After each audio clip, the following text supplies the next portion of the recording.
heard about chess boxing back in about 2007. I used to be much more heavily involved in the game of chess. So I was running a chess shop.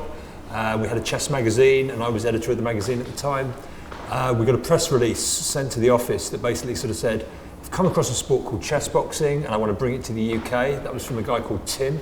I first heard about chess boxing, I think, in an in-flight magazine years ago now, as maybe when it was being done in Berlin or something, and I just instantly fell in love with the idea. And so I spoke to Tim and I sort of said, look, do you have a chess coach? I'll happily come down and train up your boxers in the chess.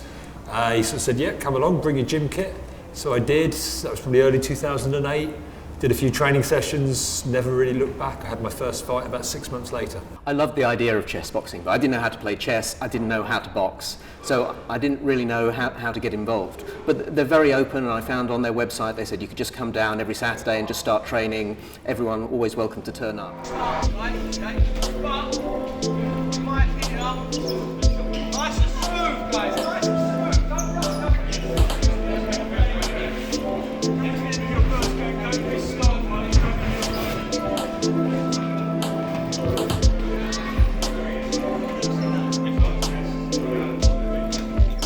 Within the chess boxing world, I'm probably known for basically being the world's most prolific chess boxer. Not the world's greatest chess boxer by any means, I'm not going to claim that, but I will claim I've had more fights than anybody else out there.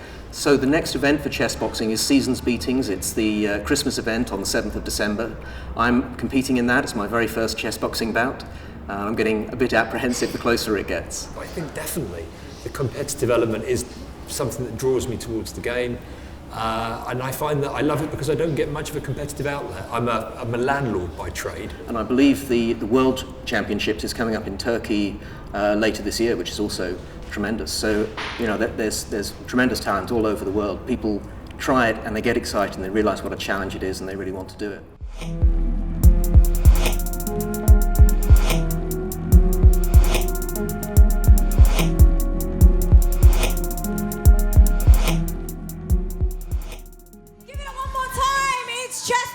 Seasons Beatings!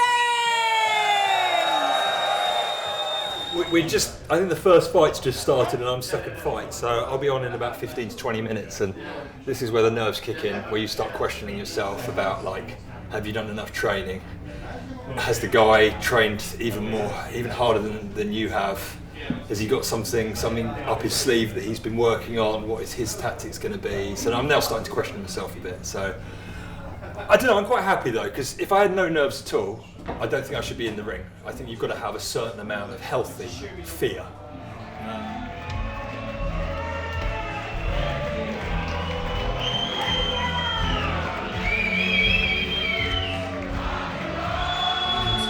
I mean, he says that he has an ELO rating of over 1800, which would make him an extremely useful chess player.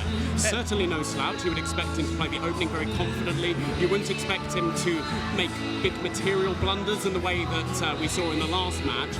And overall, I think the quality of the chess today in this bout should be very high when it comes to that. So knight e5 is an interesting idea. Oh, he's captured it! Knight takes e5, and that's the bell! Which you can see Matt has in those arms. So he can keep showing the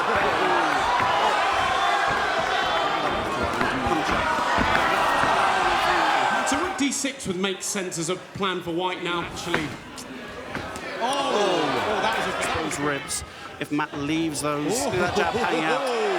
So there you go, you saw it. Knight g5 again. Knight takes, good move there. You want to swap off. There isn't really what he needs to be doing, but easier said than done when you're fighting against somebody. Surely there's a checkmate here. I might just be a comedy elf shouting into a microphone, but I would stake my entire life on there being something here. Queen d6 is checkmate.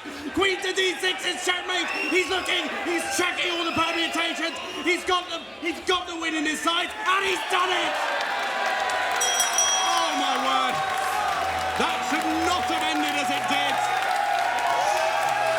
In the chess, our winner, Matt Crazy Arms Reed!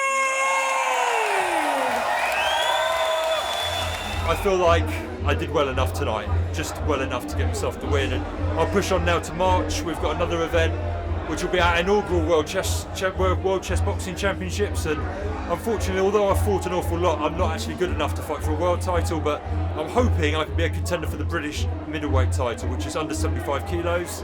Just got to slim down, keep under 75 for another few months, and then hopefully get that title. I'd love to have a bit of silverware around the waist next time you guys see me.